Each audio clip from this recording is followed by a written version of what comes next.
It's Sunday, January 4th, 2026, and apparently it's Trivia Day, which is fitting because the AI timeline feels like a pub quiz where the answers change mid-sentence.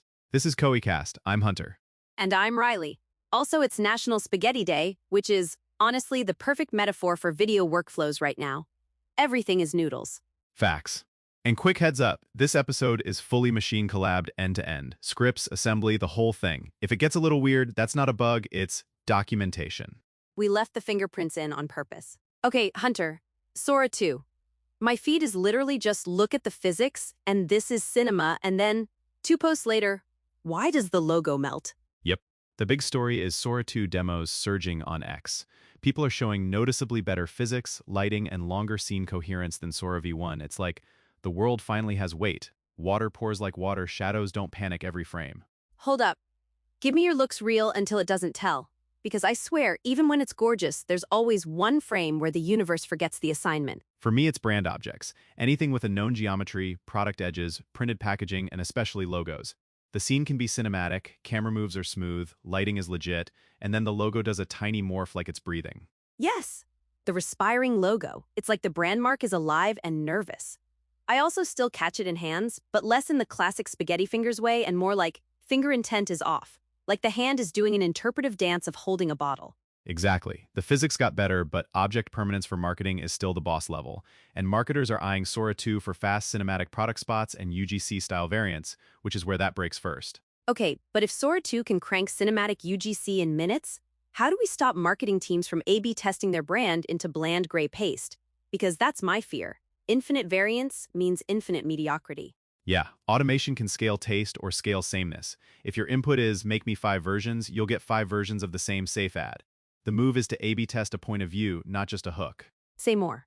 Like, you define creative lanes. One lane is founder energy, one lane is problem solution demo, one lane is meme cut, one lane is cinematic lifestyle.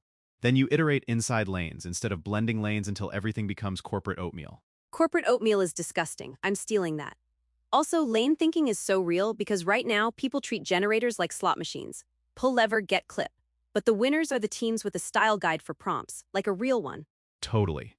And for video, the style guide has to include camera language, pacing, product framing rules, and brand no-go zones. Otherwise, Sora 2 will happily create a masterpiece that legal hates and your designer cries at. Speaking of legal, the anime and manga IP panic is back. People are generating anime-ish stuff, and rights holders are basically like, we are not playing. Where's the line between style inspiration and lawsuit speedrun? Realistically, the line is, are you evoking a genre? Versus, are you evoking a specific franchise, character silhouette, or signature visual identifiers?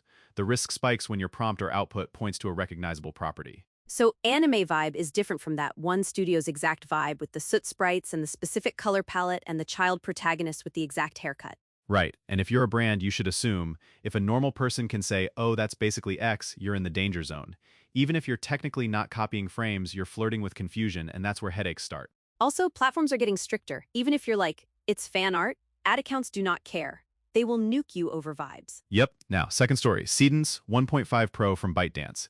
This is the prompt-to-video push, but with a huge twist, native audio generation and strong multilingual lip sync. Wait, native audio, as in not export silent video, then glue voiceover, then beg the lips to match? Exactly. It can generate dialogue, ambient sound, sound effects, even music cues in the same pass. That collapses the pipeline. Okay, but what's the hidden failure mode when you localize at scale? Because I've done this the hard way, and it's never just translate and ship. The failure mode is cultural timing and compliance. The lip sync can be great and still feel wrong because the cadence doesn't match how people actually speak in that market, or the joke lands weird, or the product claim is illegal in that region. Yes, and accents. Like, a voice can be fluent and still sound like an airport announcement. If you're doing UGC-style ads, too perfect reads fake. That's a key point. The new bottleneck becomes creative direction and review. If a model can do video plus audio in one shot, your constraint isn't editing time anymore, it's who approves 50 variants without losing their mind. And compute budgets. Let's not pretend. People are like infinite content, and then finance is like infinite invoice. Facts. You need a gating system. Generate a batch, auto-score with quick heuristics, then only humans review the top candidates. Otherwise, you're just paying to create more things to ignore. Okay, third story. Kling Omni report dropping today, January 4. The pitch is a unified multimodal video brain that does generation, editing, style control, and video reasoning. If it productizes, it's basically one model you can instruct across the whole lifecycle. Generate a scene, revise it, preserve identity, do compliance check style passes, version it, all without bouncing between 5 tools and losing continuity. Okay, but like, what breaks first when one model does generate plus edit plus comply check? Because my instinct is the model becomes judge, jury, and video editor, and that's scary. The first thing that breaks is overtrust.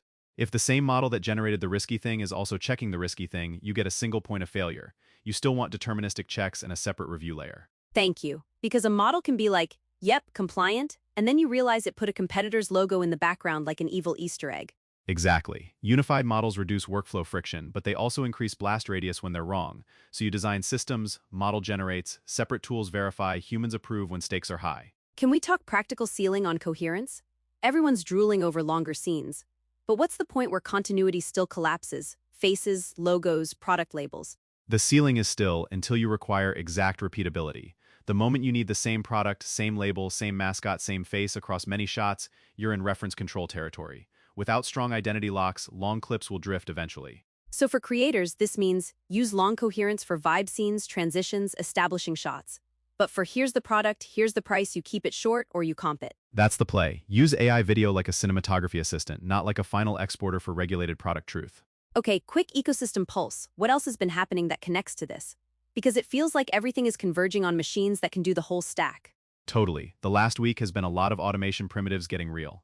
We've been tracking open and open-weight model momentum for agents and content ops, plus tools that can actually click around interfaces safely if you sandbox them. That matters because video generation isn't the whole job. Distribution, approvals, routing, and versioning are the job, and on the creative side, audio is becoming the glue. We've seen more emphasis on native audio, faster voice pipelines, and tooling that treats sound like something you can generate and edit programmatically. In parallel, robots are having their own main character moment CES demos with expressive homebots, and humanoids doing real-time dance with live music. It's all the same story. Systems are shifting from output a file to collaborate in real time. And then the viral marketing world is, of course, using AI to do chaotic stuff like generating surreal character cameos for restaurants and promo stunts. The industry split is getting sharper, serious teams are building repeatable pipelines and governance, and everyone else is just chasing the next clip that makes the group chat scream. The group chat scream is a metric, okay.